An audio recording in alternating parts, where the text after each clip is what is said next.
We're doing a photo shoot of my collection. Sustainable collection. I call it sustainable because I have a chunk of fabric, or I had a chunk of fabric sitting in my drawer, and I decided to turn them into clothing. So that's what we're doing, making the most of our fabrics and turning it into a collection.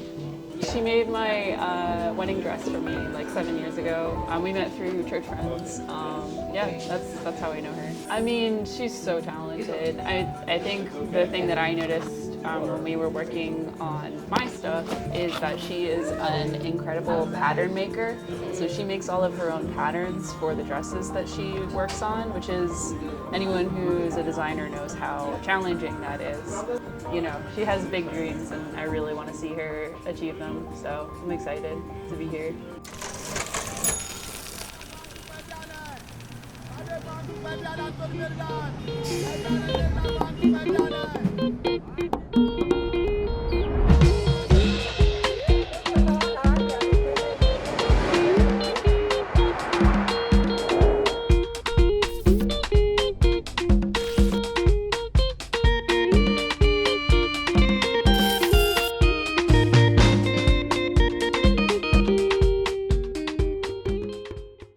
My name is Anu Oye.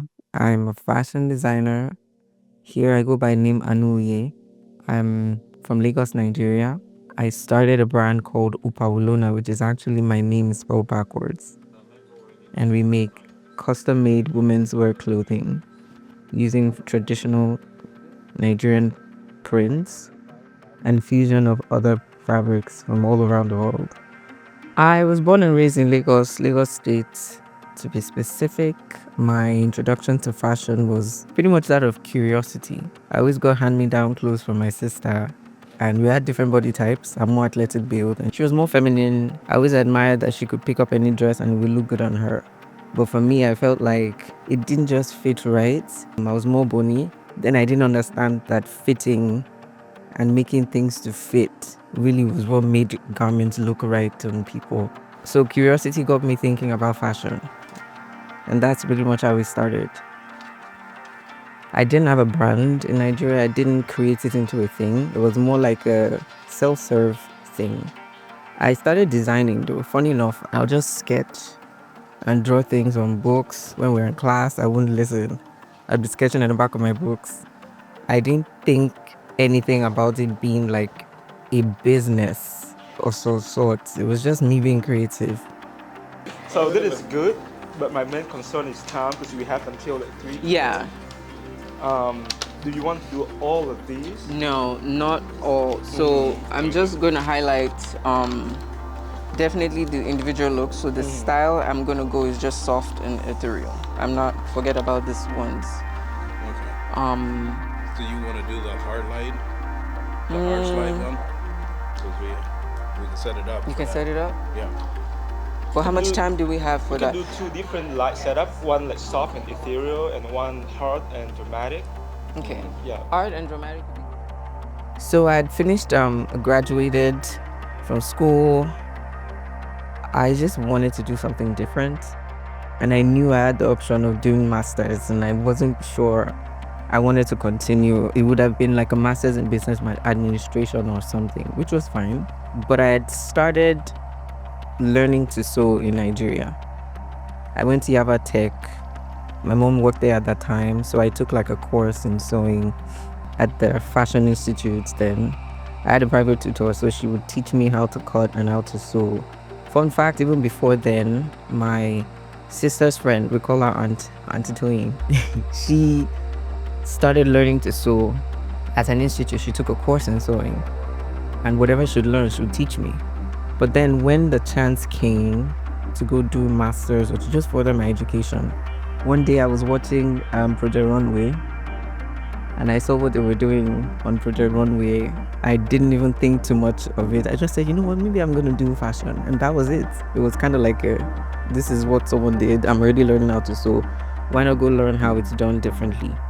Fun fact, I landed on a Thursday. I'll never forget. I left August 19, 2011, landed August 20th, which was a Friday.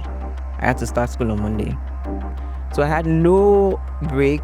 I didn't even have the chance to tour New York or even get to know New York because this was my first time in in the US, period. My experience was pretty much shock and go. I didn't have a chance to sit and think or process things because I had to jump right into work and school. By work, I mean I wasn't actually working, but work meant they gave us so much homework. We had to go sew stuff, cut things, do patterns. It was a fast track course, so we're doing a lot more. So there was no time to sit and explore anything. But even in that process, I met friends, we met people. I learned very quickly that the American fashion system is very different from the way it was in Nigeria. In Nigeria, it was very much at that time very client to or tailor to client base. Here, it's a business. It's a whole business, a whole production system that runs the fashion industry. So that was the first culture shock that I got. At that time, the school that I went to didn't necessarily have like mentorship to help people navigate where they're going. The only course advising they had at that time was just to make you graduate or to get all the necessary courses you needed. But there was no guide at that time, and I wasn't quite sure what I was doing. I mean, I learned from experiences. What I learned, I mean, it would be easier for someone else who's coming in today. I could definitely give them my advice so that they can skip the steps that I had to go through. They don't need to follow the route that I did. Anyways, I went around and I did lots of internships in different industries, in different fields. Some felt good, some other was not so much, but it was a very trying and tough time. But we're here regardless. So I have absolutely I have Pam. Pam is the stylist. She's styling the looks today. And I have Zeno. Zeno is a model. She's back there changing. Met her on Instagram, actually on Facebook. And then there's Christiana. She's over there getting dressed. She's a model. And we have my cousin Tolu, always supportive. She's the one doing all the steaming. Daisy! Hi, that's Daisy. She's going to be helping with behind the scenes shots. And this is Mr. Good, my long-term photographer. Hi, how we doing? Amazing photographer. No, just trying. Don't believe that. Coming here as an international student, thank you. First things first, finances. When you're here, you can't necessarily work per se. You have to just go straight to school. I mean, thank God I had family here. I was staying with my aunt at that time and my grandmother. I didn't have to pay for rent. But even that, I still had materials to buy. You had projects to do. It wasn't going to fund itself. You had someone out to fund it. So I had needs. I just had to cut corners and eat ramen. I'll go to school, buy ramen in cups because it was like the cheapest thing to buy. And that experience was definitely, it went by like a breeze. Now that I look back at how crazy it was doing that, but I survived. And I think the most important thing was the drive to make sure that the money you spent was not gone to waste. That was what kept me going. Not even just the money, it was just the fact that I had my parents supporting me mentally and emotionally. They wanted the best for me. And I felt like I could not just give up. I had to keep going. It was a different culture mix here. I didn't realize how much I would actually miss my own family back home, miss the culture dynamic back home. Let's just say I was just homesick. And I didn't realize that until much later that that was what it was called, being homesick. Also trying to navigate what to do afterwards, after school. That's a whole nother topic that no one really talks about here as an international student or at that time. I had a different challenge to worry about, unlike some other people who are actually based here. So it's one thing to go to school to go study fashion and figure out what you're going to do with fashion. It's a whole nother thing to come in as an international student, study fashion, figure out how you're going to navigate your way, and then figure out what you're going to do with your work. But thank God I started sewing back home. It was like a no-brainer for me to just go right into sewing stuff for people. And that didn't just even happen. I even forgotten I knew how to do that. Someone just reached out and was like, I need this garment for this event. Can you help me make it? And that was it. That was what started it. And a friend wanted garments for her bridal party, specifically Ashwebi. And she reached out and she was like, oh, can you please help do this? So I did all of that for them.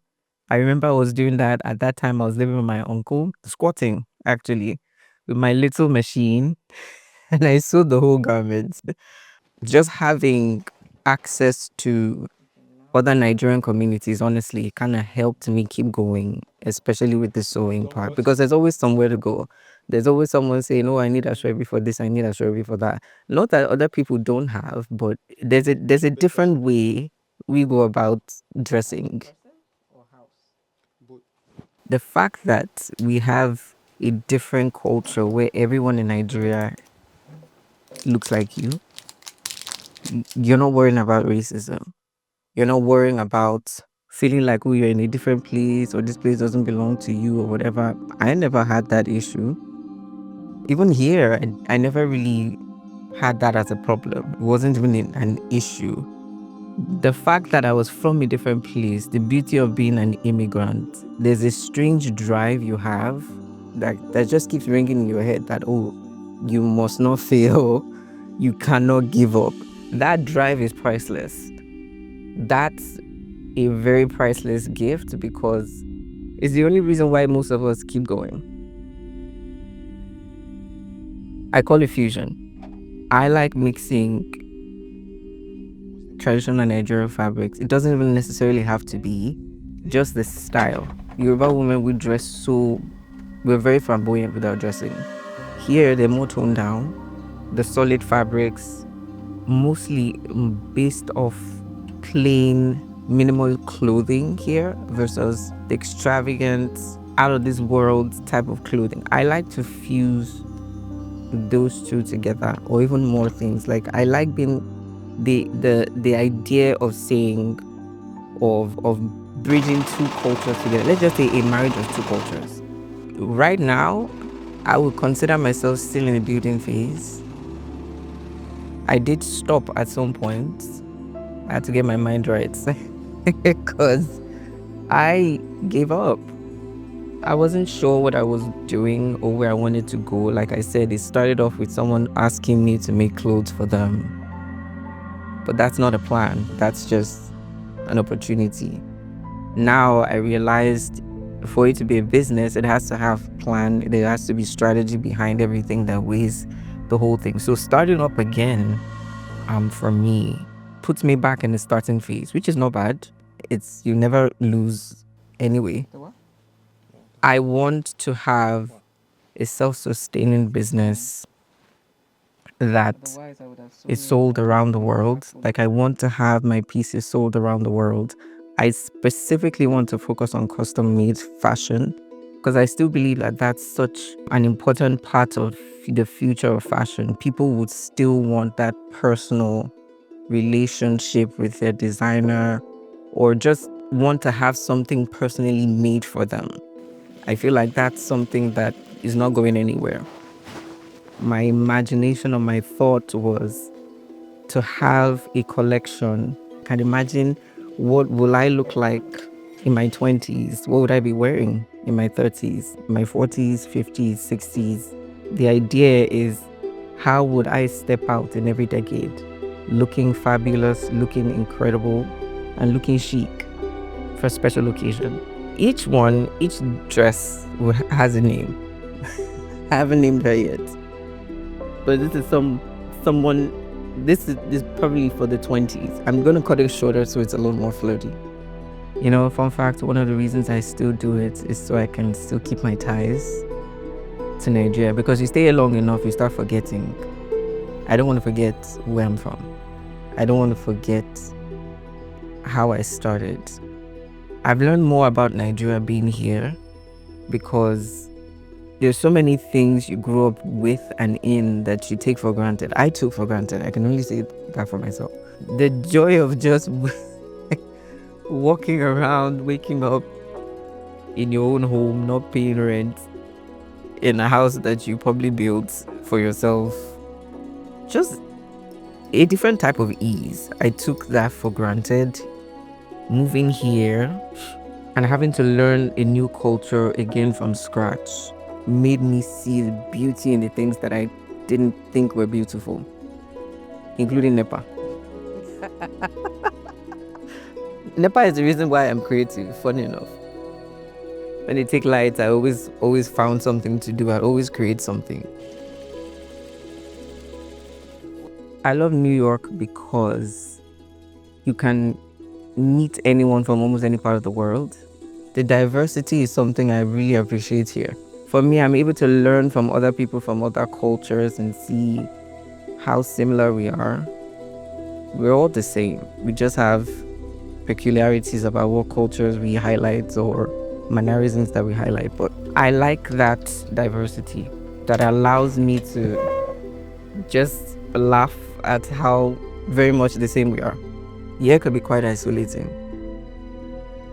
Like I said, the diversity, as good as it is, there's a lot of people in New York, but no one's really melting. The isolation is intense here. I mean, thank God I have family, I have friends, but still, could be quite isolating.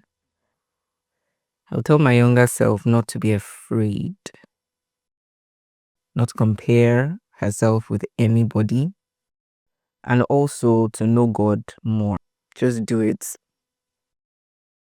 I love seeing people who come from Nigeria doing their crafts and who thrive in it or who are fighting to thrive in it. I love seeing them work because it's very easy to come in here and everyone says, oh, you're supposed to be a nurse, go and study nursing, go study this, go study that. I have community with other people in the arts in different fields. We just reach out to each other every now and then, like, hey, how you doing? I love it when I see people smile in my clothes. Makes me proud. Joy. I feel joy. Sometimes I look back, I'm like, wow, I made that? Yeah. It's a thing of joy for me.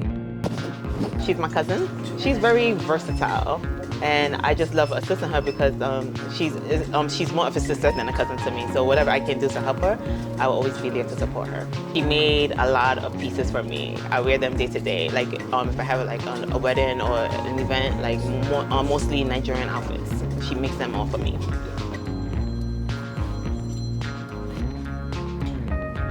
Hello.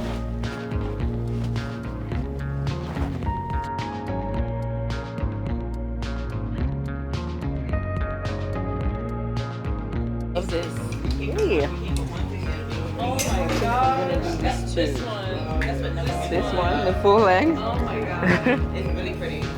Gorgeous. The full one. I think Debo recorded me making this one. Oh, really? Yeah. Okay, yeah.